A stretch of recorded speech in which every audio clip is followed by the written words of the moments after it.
What's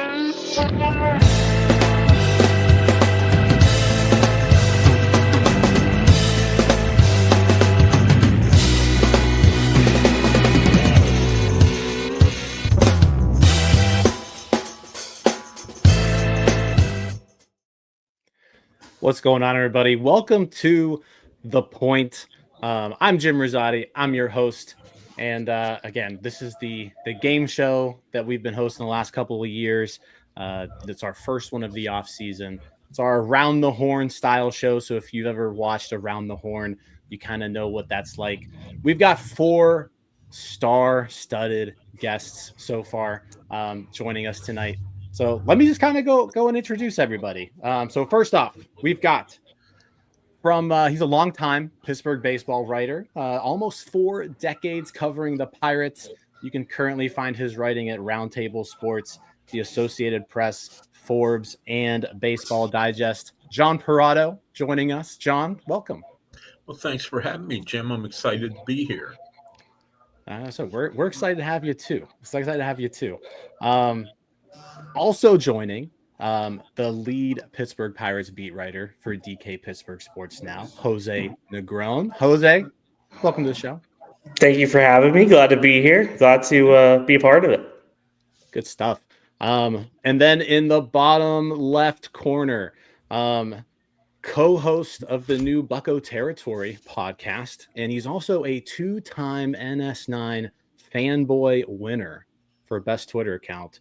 You know him as Platinum Key. His name is Mark. We're just going to call you Platinum Key here, but think well. Hey, thanks for having me. I'm glad to be back. Good stuff. And then everyone, you know, the man on the bottom right. You know him as the voice of the people. When he talks, you listen. From North Shore 9, Dougie Fresh. Doug, how you doing tonight? Oh, I'm thrilled to be here. I feel like this is the 1927 Yankees Murderers Row, and I'm the bat boy, and I got put into the lineup for some reason. So I'm excited. These guys are all great, and I'm just thrilled to be part of it. Good stuff. Well, again, just to kind of explain the rules so that our audience knows, you guys are going to vote on the winner of tonight's episode. We're going to go like I said, we're going to go around the horn. We're going to go around the point is what we're going to call it. But we're going to start off with just a quick icebreaker to get to know the guys a little bit. And then we're going to hit them with some topics that are super relevant to the Pirates off season. Everyone's going to have roughly 90 seconds to respond.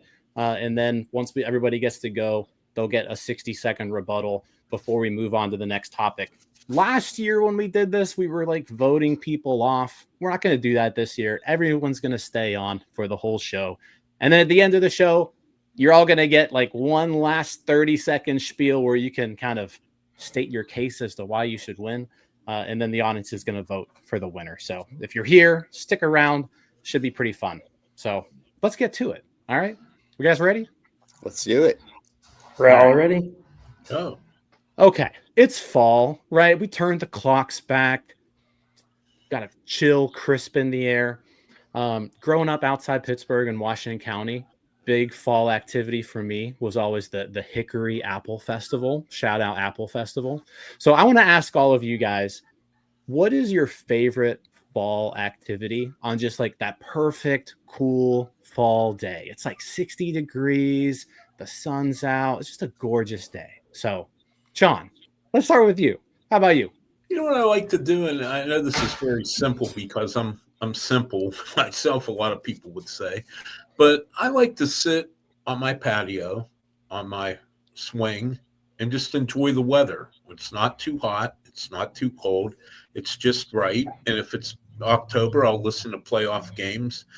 And if it's November, I'll listen to football games. And if it's December, it'll be too cold and I won't be out there.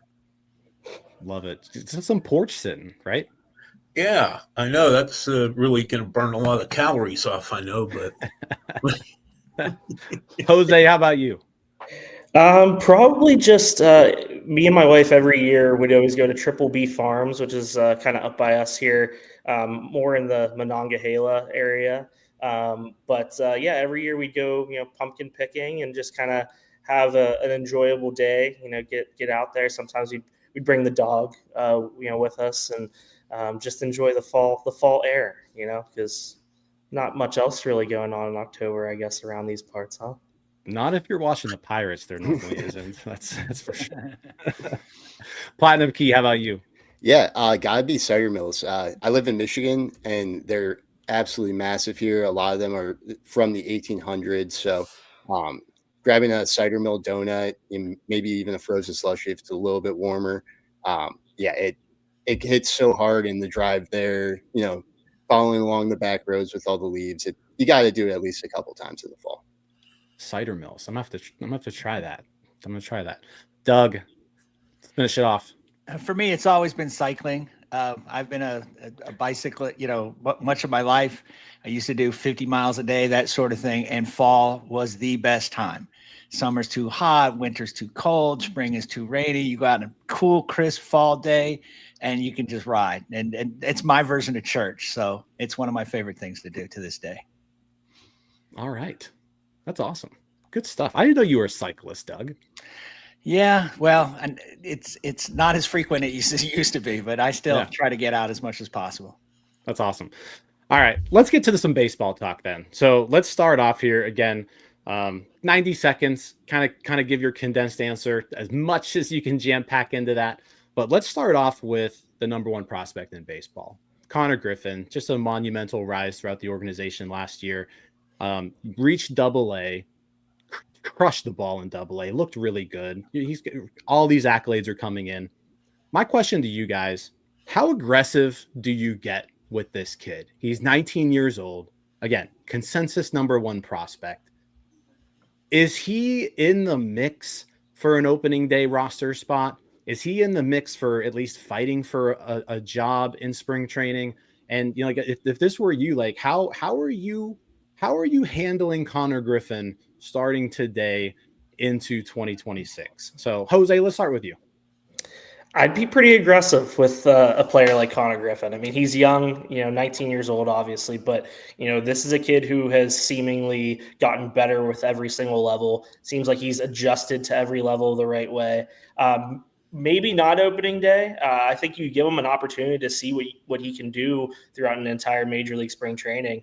But I'd say by mid-season, you for sure give this kid an opportunity. I mean, he's the number one prospect in all of baseball for a reason. He can hit. He can obviously field. He's a minor league Gold Glove award winner over at shortstop now. You obviously have a need over at short.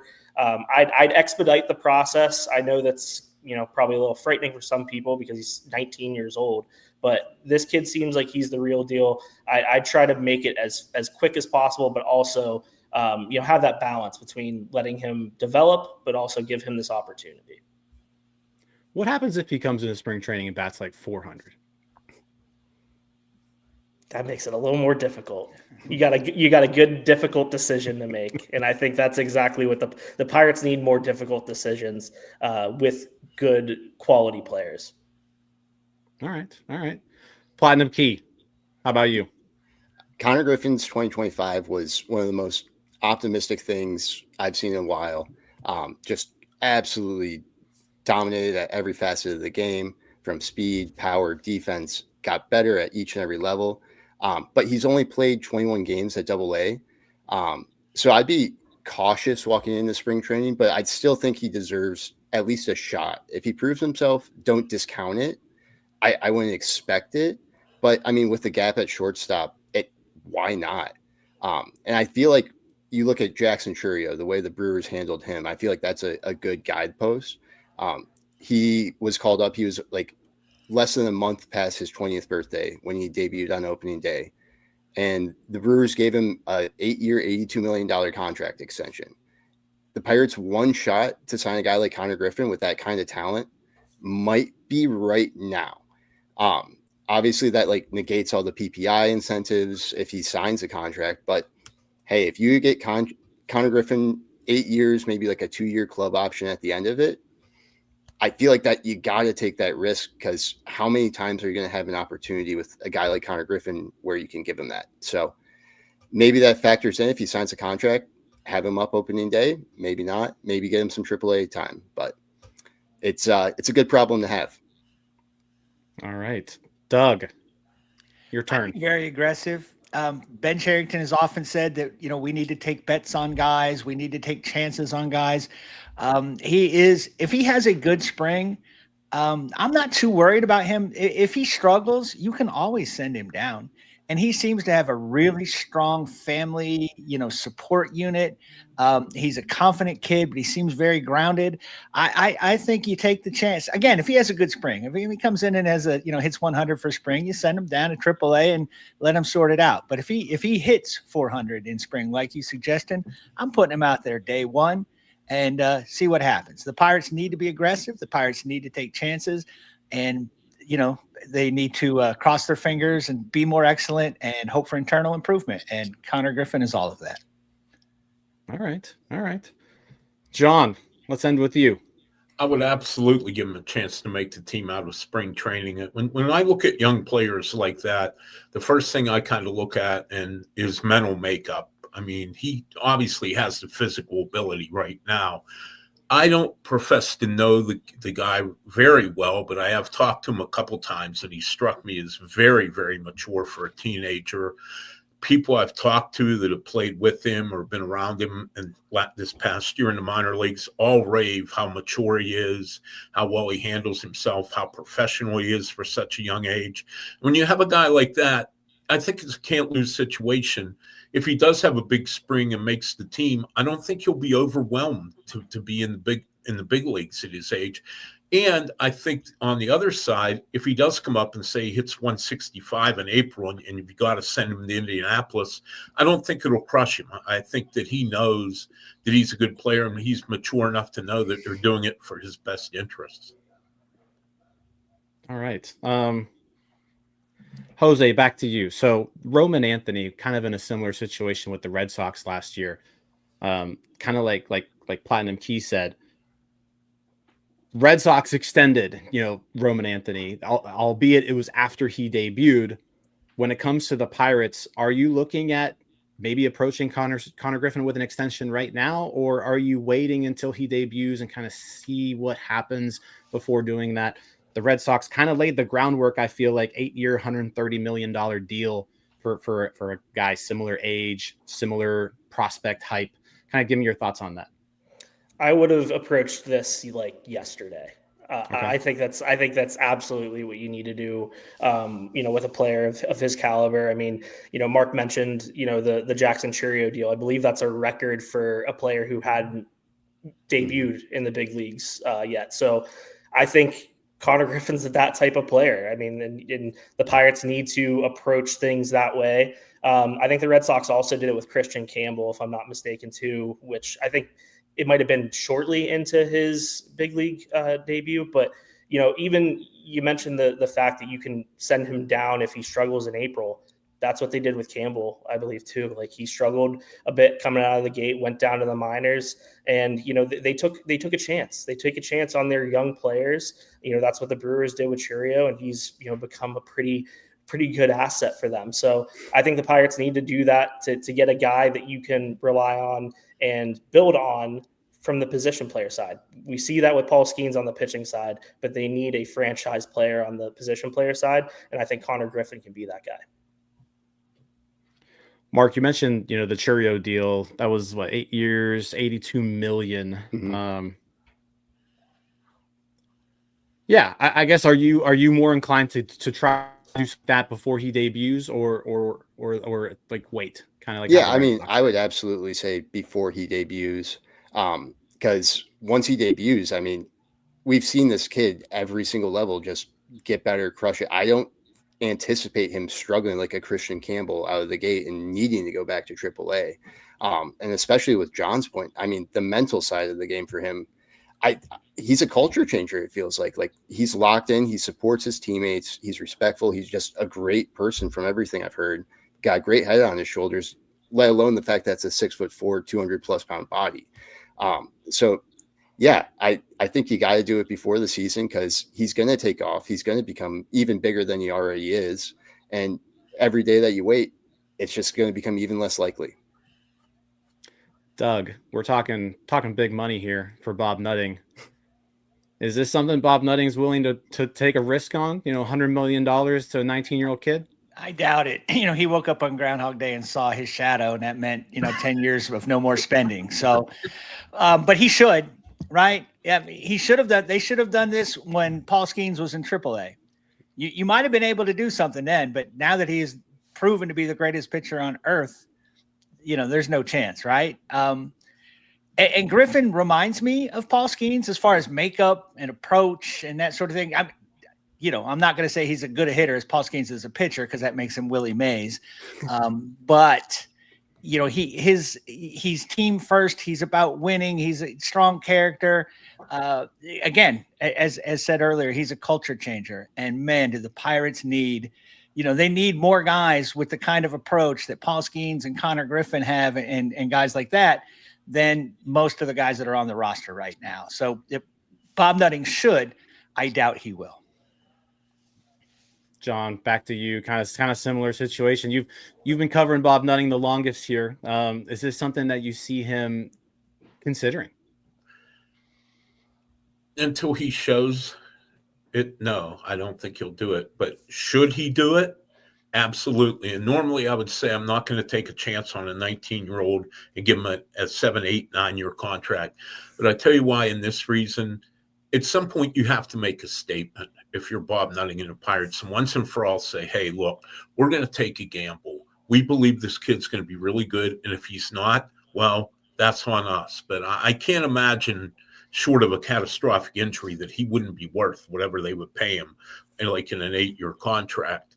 I like the idea. I think at some point you just have to put your foot down and say, look, we're trying here. And they don't do that.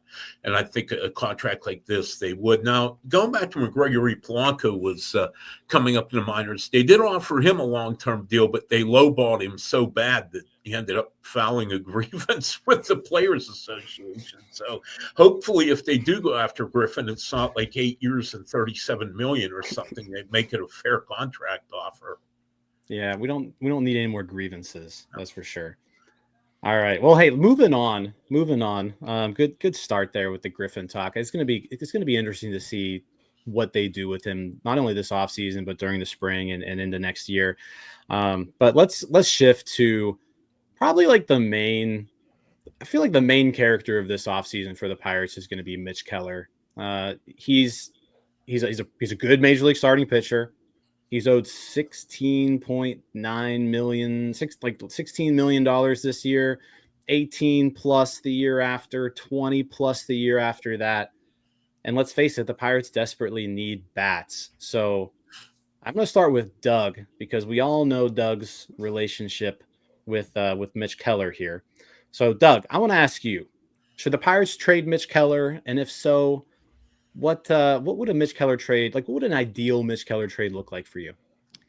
Well, yeah, Mitch Keller has definitely frustrated me over the past couple of seasons. However, they should not, if they are serious about winning, period, full stop, they should not trade Mitch Keller, right? Those innings are going to be extremely valuable. And when they trade those innings away, it's going to be hard for a bunch of 20-something pitchers who have never pitched more than 130 innings to cover.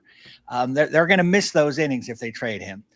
But that being said, because he's owed $16.9 million and more money thereafter, they will most likely trade him. The ideal package for me is somebody like the kid in Boston, Jarren Duran. And I don't know that Mitch Keller gets you that, but if you have to add something, make a good old-fashioned baseball trade. More than likely, we will get a middle infielder who can't play shortstop and also can't hit, and he'll come from either Boston or Toronto or San Diego, one of the few teams that Ben is able to trade with. But yeah, no, they shouldn't trade him. But if they do, they should try to get a proven major league hitter, even if they had to throw in a few lottery tickets or something to do so. All right, Jose, how about you? I think I've been probably saying this for way too long, and people are probably pretty annoyed by the player that I've been saying would probably be the proper return for Mitch Keller in a trade, also from the Boston Red Sox, but it is not Jarren Duran. I think a guy like Wilyer Abreu would just be a perfect fit. And I think it's another situation where you probably have to throw in a little bit too, maybe a couple of prospects to get that deal done. But a guy like Abreu, he shows some power, probably be a 20, 25 home run guy, maybe even a 30 home run guy. And he's going to provide Gold Glove caliber defense in the outfield. I mean, he's a Gold Glove winner this year. You could stick him out in right field. And I think outfield defense has also been probably a pretty big concern for this team. If you get a guy like Abreu, I think it's, killing two birds with one stone, being able to have a guy who can change the complexion of this lineup a good bit, and then also provide some solid defense out in the outfield. Like I said, probably going to cost a little bit more than just a 1-for-1 with Mitch Keller. But I really like Wilyer Abreu and what he would kind of bring to this lineup and really just bring to the roster as a whole. So yes or no, they should trade Keller? Yes. I think it's just the best way. He's a valuable asset. He's the most valuable pitching asset I think that they have in terms of guys that they're willing to trade. And I think it's just the best way to improve this lineup and get a hitter of Abreu's caliber. Got it. John, how about you? I've kind of waffled on this for the last 3 months. Part of me says you have a guy that averages 180 innings a year over the last 3 years, made 32 starts 2 years and 31 the other. Those guys are valuable, even if they're not great pitchers. And to me, he's a league average pitcher, but it takes some of the pressure off your younger pitchers. They don't have to work as many innings, and you can get them into the big leagues without having to overwork their arms. But I'm with Jose. Everyone I've talked to around baseball thinks that Keller is not going to get a premier type hitter in a 1-for-1 trade. The Pirates would have to give up somebody else. And I've had some scouts say maybe even somebody like a Braxton Ashcraft. Then at that point, you're thinking you don't want to trade too much pitching either, because then all of a sudden you get a couple injuries in May and you're pulling guys off the waiver wire to fill out your rotation again. But I think what they could do best with Keller is if they trade him, get something back, maybe add a couple more prospects that you can use to make another trade, or take that money and take the money you saved in the Keep Brian Hayes trade and actually go out and be a bit of a player on the hitting market this year instead of signing, guys to $4 million 1-year contracts. So that might be his best value, is just freeing up payroll. All right. Mark, your turn. Yeah, so I mean, this is a team that lost 91 games last year. I don't think anyone should be untouchable besides one guy on this team. But at the same time, I wouldn't actively try to force a Keller deal. I don't think he needs to go this offseason. Like John mentioned, I mean, he made 32 starts last year. 17 of those were quality starts. His last 4 years, he's had 150 plus innings. I mean, he's eating innings. He's consistent. He's reliable.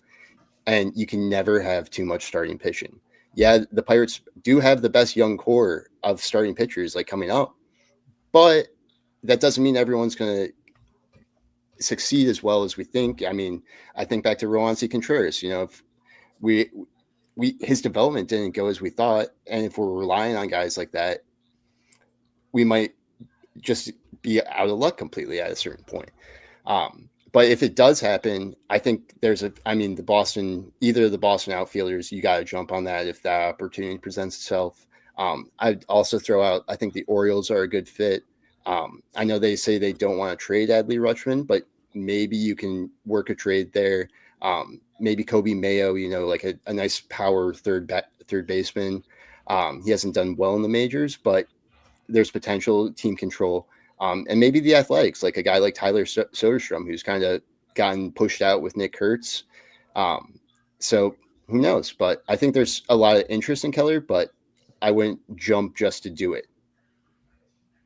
Okay. So kind of if it's there, it's there, but don't yeah, I would consider myself no. I mean, and there's no guarantee that $16 million they save is going to go straight back into the roster either. So, yeah.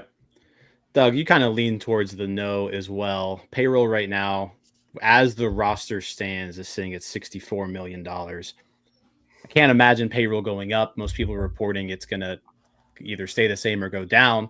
So how do you make this team better if you keep them? Well, that's tough, right? Again, you're relying on the old internal improvement, right? You're hoping that Reynolds bounce back and Cruz finally puts it together, and Henry Davis has to be better, and maybe Nick Gonzalez will be a little better, and maybe Jared Triola's for real. But man, we've been doing that for years. It'd be nice if they would just spend a little money for a change. I mean, it's there. There are players there. There are players in their range. They could afford Eugenio Suarez, that they could afford Cody Bellinger. Jim, you said this plenty of times. They could afford Juan Soto if they want to, right? The Pirates have enough money to do this, but Bob is so risk adverse. Bob does not want to add payroll until the team is contending for the playoffs, and it's kind of a catch-22 situation there. It's like if you don't spend, the team can't contend for the playoffs. I mean. So, yeah, it's tough. It's easy. The solution is easy. Go out and get a couple good free agents. Get a third baseman, a left fielder. Bring up Connor Griffin. Hope that Harwitz is for real. Hope that Jared Triolo is not as good he was at the end, but can just a little more steady, consistent player. Bounce back from Reynolds and cross your fingers with Henry and Cruz and do it that way. Jose, final thoughts on Keller? No, I think, it was a good point that you don't have to force this. Do I think it should happen? Yes, because I think that is the best, way in which they can make something like this happen. But you don't just trade Mitch Keller just to trade Mitch Keller. You trade Mitch Keller in order to significantly upgrade your lineup, which was just abysmal all season long. So I think that, if it makes sense, then you do it. If it doesn't, then you got to find alternative ways to get some good players, and that means spending money. John, final thoughts on Keller? I'm of the belief of Platt, if I can call you that, Platinum Key, Platt, and we're on first name basis now. There you go. And I think I wouldn't trade him just to trade him. I mean, I'd like to, if I'm Ben Cherington, I want something back.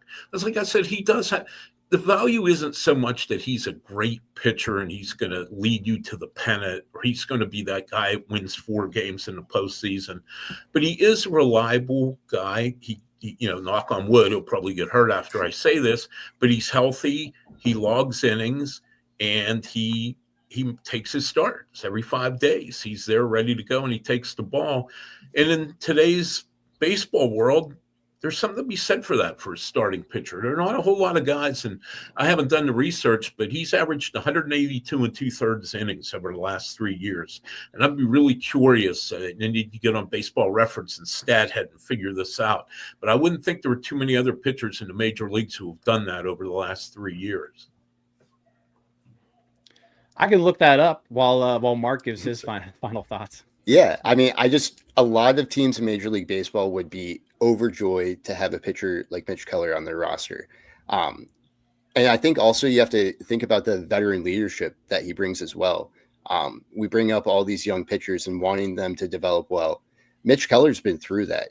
He went through hell when he was a rookie and developing, and he's come out the other end a better pitcher before it. I think he has a lot that he can share that can help develop these young pitchers and make this team better, even just off the field. And with a young team, with a team that's not going to add a veteran pitcher that's going to be of Mitch Keller's caliber in free agency, I mean, you look at him and say, this is one of our guys. Skeens is a great leader too, but Keller brings that experience, that adversity that might be more relatable to some guys. So don't trade him.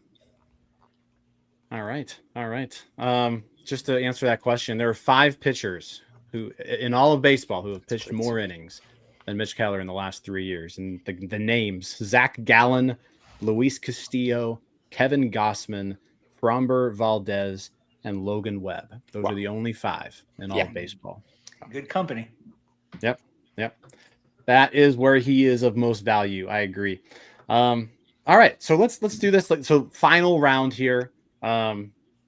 Free agency began yesterday. Obviously, the Pirates have many spots on their roster that they could improve. Lots of holes So my question to you is, who is realistically the best guy the Pirates can go out there and sign in free agency? And tell me why you like them and why they'd be a good fit. So, Mark, let's start with you on this one.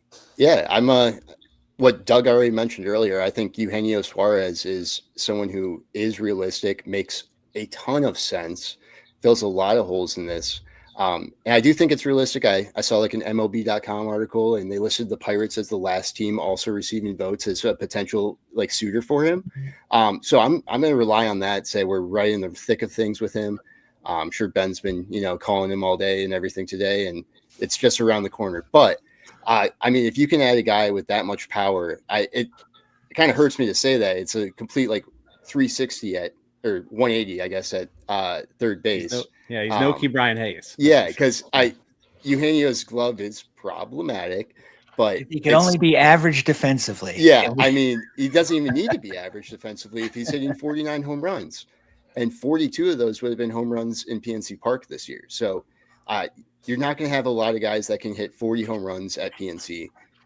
This is a chance to go out and say, hey, we see that this was a problem. We're awful last year in the slugging department. This immediately addresses that. It's a guy you can build around and hopefully make other people better in the lineup as well. I like it. Definitely a spot that they could improve upon as well. Sean, how about you? Well, I like to think that they would chase a guy like Eugenio Suarez, but until they chase a guy like that, I'm going to be skeptical that they're going to be in that market. I tell you who I like. He's a platoon player, and he's not. Well, he is a big name. He has a long name. Is Mike Yastrzemski. He's quietly had a pretty good career with San Francisco, and then after he got traded this year at the deadline to Kansas City. And again, it's not a splashy move, but I just don't see the Pirates making a splashy move. They have to prove to me that they're going to do it before I believe it, because there's been many other off seasons I would think, oh yeah, this is year finally. Yeah, they're going to spend some money this year. I know they're going to spend some money. And they don't. So I like Suarez. I think he makes a lot of sense.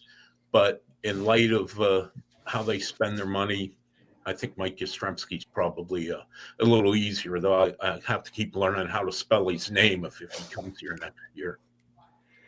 Funny Mike Yastrzemski story. When he was at Vanderbilt, he was facing Louisville, and he was playing the outfield, and I was sitting in the outfield, so he was right in front of me, and I was like, well, I recognize that name. It's a pretty famous name. Found out it was Carl's grandson, and so then I just spent the whole game heckling him. So if he comes back, I'll have to apologize for the heckles during the College World Series back in like 2009 or whenever that was, but yeah. That's Mike Yastrzemski. Yeah. I'm sure he definitely remembers. Yeah. But everybody I talked to, like the Giants, because I thought, well, here's a guy with a name like that. Maybe he's, a little inflated opinion. But they say he's like the best guy in the world. He's just a really, really good guy. Yeah. Jose, how about you? Now I'm going to have to copy and paste Mike Yastrzemski's last name for every story that we write over the next year. That's going to be a pain. It's okay. I've kind of looked at a couple of guys, and one guy who I think might just be, I don't know, he would make some sense. I still have some doubts about him, but maybe a guy like Ryan O'Hearn, a guy who showed some power this year. He showed some, he's not going to be a 25, 30 home run guy, but he has some pop. He can get on base. He can play a little bit at first. I know he's a lefty bat, so it doesn't really make sense in terms of Horowitz also being a lefty bat at first. But, a guy who can maybe play some DH, I think that might have to come. What do you do with Kutch? That's obviously a situation that maybe you don't talk about until all this other stuff kind of plays out. But Ryan O'Hearn kind of makes a little bit of sense to me. Obviously, Eugenio Suarez would be the big name. I mean, that's a guy who makes a ton of sense over at third. You're going to fill a power spot with a power bat. But yeah, Ryan O'Hearn, I'll go with him. Yeah, he does seem to have figured it out the last couple of years. He started off his career a little cold, but he's definitely figured it out. Doug, how about you? Well, Big Platt over there stole my guy Suarez. So, and to keep it interesting, I've narrowed it down to two guys. June, July, Tommy Pham. $4 million and $1 million to his optometrist to make sure that he can extend that a little longer. Or J2 Realmuto, I think would be, again, the Pirates aren't going to sign anybody to an 8-year deal. So, we're going to have to get someone where you can sign him for a 2 or 3 year deal. Catching has been a terrible spot for us. Henry has developed beautifully defensively. But Joey Bart's been an average hitter. I mean, it'd be nice to have some production back there. Let Henry play as a backup. He should still get plenty at bats. Again, depending on what goes on with some of the other positions, he could play some DH, that sort of thing. But we need production, from some of these positions where we're just getting negative production. And Realmuto would fill the bill, I think, quite nicely. Okay. Mark, you mentioned Suarez. He was like the main guy to go after during the trade deadline this year. He's going to be a hot name in free agency as well. Let's say the Pirates get outbid. Yep. What's kind of the backup?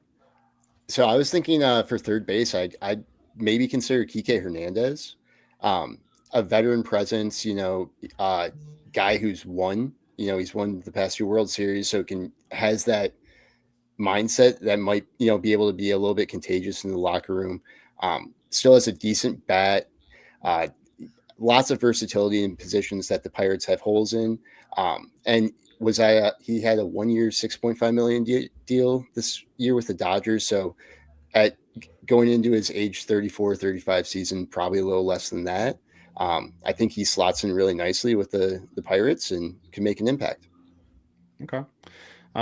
John, you mentioned, Mike Yastrzemski, 35 years old. He's going to turn 36, towards the end of next season. Is he somebody you'd be willing to give more than 1 year to, and do you see the Pirates ever giving more than 1 year to somebody in the foreseeable future? The last time they give more than 1 year, I didn't have totally gray hair, so it's been a long time. Yeah. 19 or 20? I was going to say 1903, but actually 2016. Might as well have been. Yeah. Anyway, that the deal still looking good. I don't know if his age, if I go more than a year, but I will say this, and of course you say out of every free agent they sign every year, I do think they could flip him at the deadline to get a little something for him, like the Giants did this year. But I really hope they go out and sign somebody. I hope for the fans' sake that they go out and sign somebody and get people excited and make them think that, hey, maybe they really do care, because, Bob Nutting says urgency, urgency, urgency. He says this all the time, and then they show absolutely no urgency. So how about show a little urgency, Bob? Let's go. Yeah. Jose, you brought up Ryan O'Hearn, and then you mentioned it kind of, but you didn't really talk about it. If the Pirates sign Ryan O'Hearn and he's your main DH, what do you do with Kutch? Well, I think Andrew McCutchen goes somewhere else and tries to win a World Series. I think that's probably what's going to happen. I think that, again, I think a lot of things have to play out before you determine, okay, do we want to move on from Andrew? And in the grand scheme of things, I think the ball's probably in Andrew McCutchen's court in terms of, whether he sees that this team is realistically trying to win and he can be a part of it at this stage in his career, or if it's just time to kind of part ways and, just go and try to win a championship. And he's 38. I think this is going to be his age 38 season, I want to say. So I think a lot of things would have to play out there. But if you do decide, hey, like, it is time, we need to kind of look in another direction, we need to move on from this. Then a guy like O'Hearn would make some sense. Obviously there are positions in the field that probably matter a little bit more. Third base is going to be a huge spot in terms of a guy you need to acquire to fill that spot, maybe the corner outfield spots as well. I think that's probably maybe on the back burner, but if they decide to say, hey, screw it, let's go with Ryan O'Hearn as our future DH, then, maybe makes some sense. Doug, you mentioned JT Realmuto, who I like. I guess my question to you is, the Pirates have dedicated a lot of resources in recent years to the catcher position. They spent a first overall pick on it. They traded their all-star hometown closer for a catcher. So like, do you see the Pirates actually giving up even more resources for another catcher? Oh, absolutely not. I mean, they're, they're going to stick with it. John has mentioned it. They talk about urgency. Travis Williams is, we're trying to win this year. We're going to try to go to the playoffs, period, full stop, rocking back and forth, looking, like Nero as Rome Burns type thing. But yeah, they need to, right? And John has mentioned this several times, right? They need to make a statement. They need to do something. They need to do that Russell, I'm going to say Russell Wilson, Russell Martin type signing. Remember that happened at the beginning of free agency? It was shocking. Like we weren't signing our free agents in late January and early February. And that's absolutely what they need to do. I don't think that they're still counting on Endy. They're counting on Joey Bart having a little bit more of his 24 season than his 25 season. They're still counting on Henry as the best college bat out of that draft. But that seems kind of like folly. What we've seen over a couple of years, these guys have not been able to do it. And I'd really like to see someone prove it and win it. But no, JT Realmuto would be perfect. He would not be cost prohibitive. You wouldn't have to sign him to a long-term deal. And that's the I don't think Big Russ Martin was a trade, Bucco Mike, but I'm pretty sure that was like a 4 years, $16 million or something like. Anyway, I digress. But yeah, it's they've got to.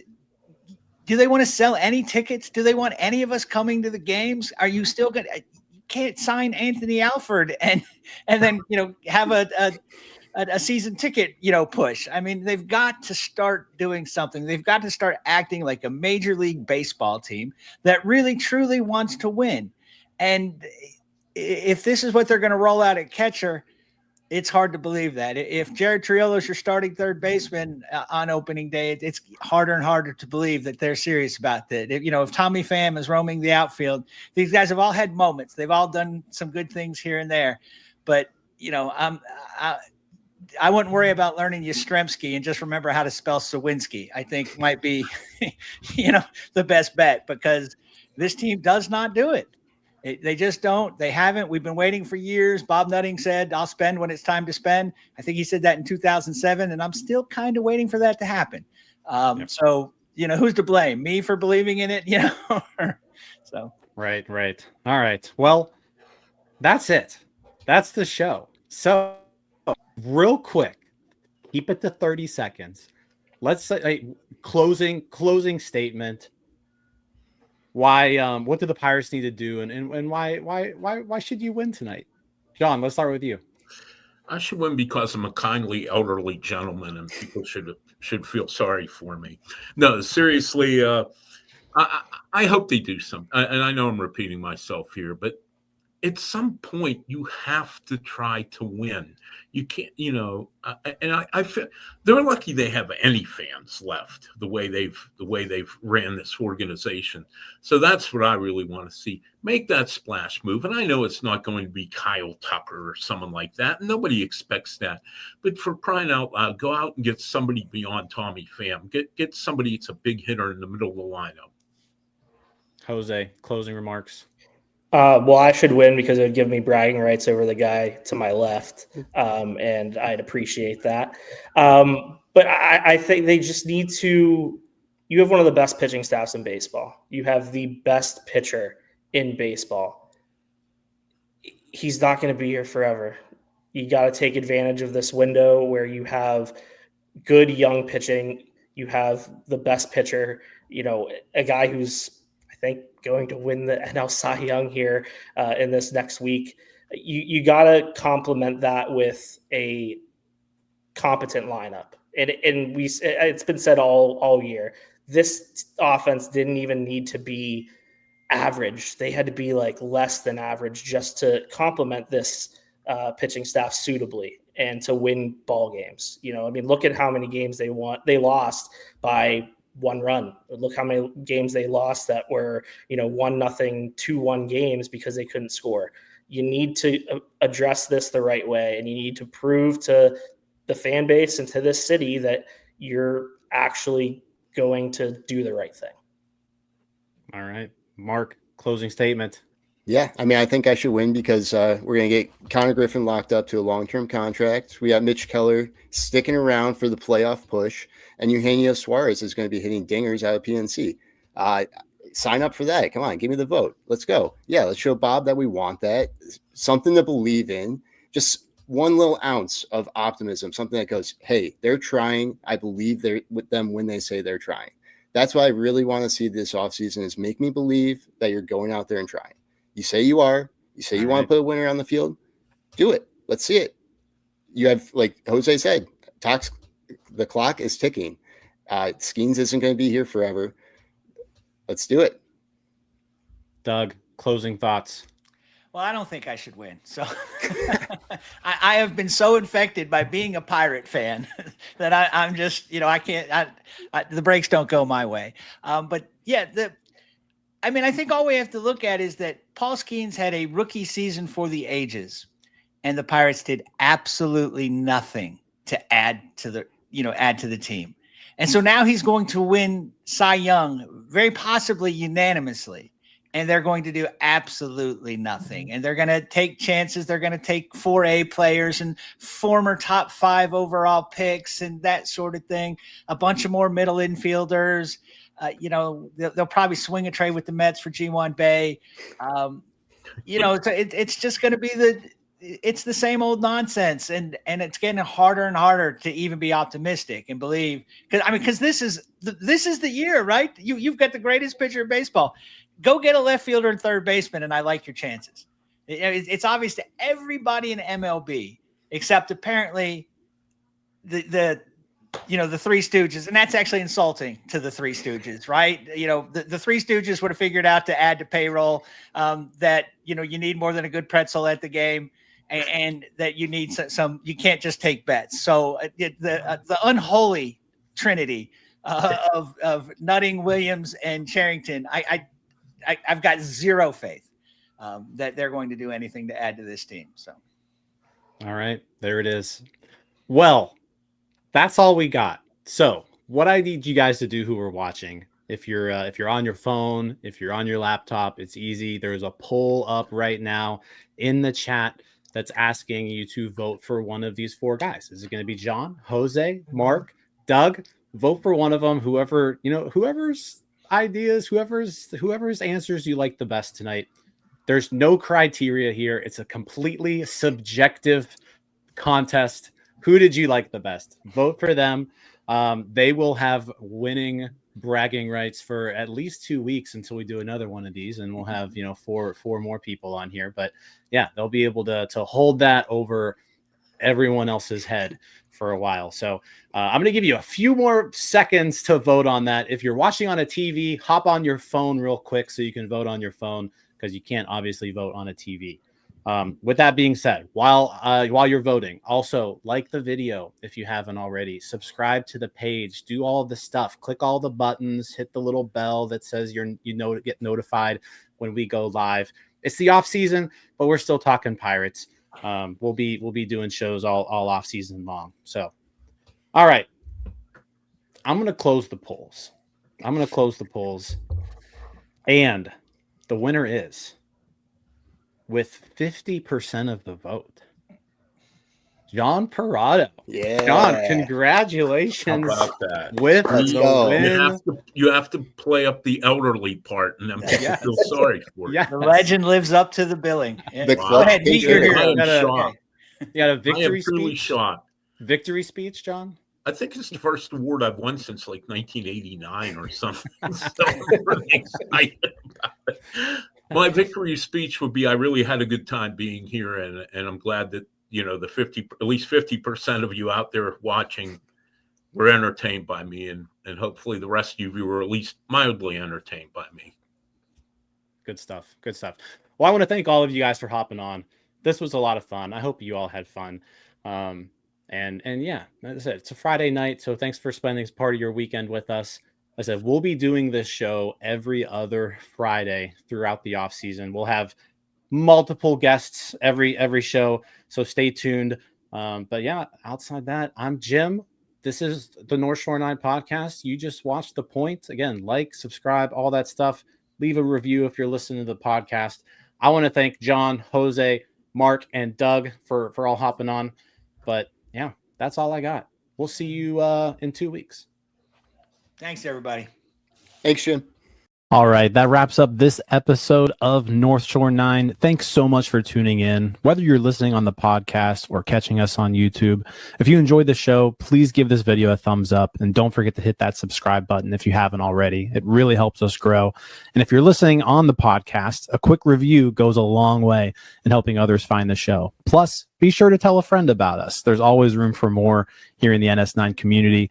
And for those looking to support us a little more, consider joining our Patreon, become an MVP member, and get exclusive perks while helping us continue to bring you more of the Pirates content you love. Thanks again for all your support, and let's go Bucks.